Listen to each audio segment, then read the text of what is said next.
Azad Samaj party के मुखिया ने लोकसभा चुनाव में अपना लोहा मनवाकर सभी को हैरान कर दिया। नगीना लोकसभा सीट जीतकर चंद्रशेखर आजाद दलित नेता के रूप में उभरे।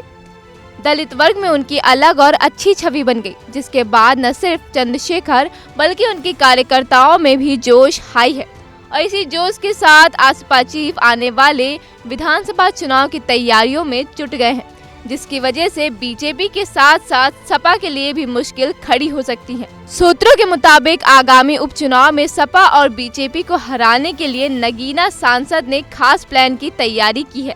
सारे बूथ और सेक्टर कमेटियों को एक्टिव कर दिया गया है। जहां जहां चुनाव होने हैं वहां बैठकों का दौर जारी है। प्रदेश स्तर के नेता माहौल और समीकरण को समझ रहे हैं।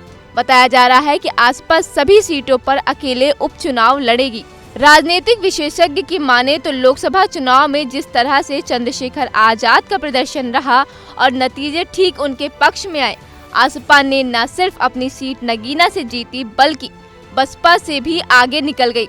इससे उनकी पार्टी का हर एक समर्थक और कार्यकर्ता बेहद उत्साहित है।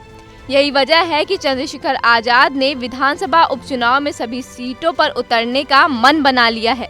बता दें कि यूपी में लोकसभा चुनाव के बाद 9 सीटें खाली हुई हैं, जिसमें विधानसभा उपचुनाव होना है।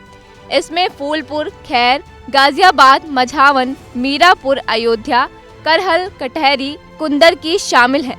इसके अलावा हाल ही में कानपुर के विधायक इरफान सोलंकी को सजा होने के बाद वहां भी उपचुनाव की संभावना बन रही है।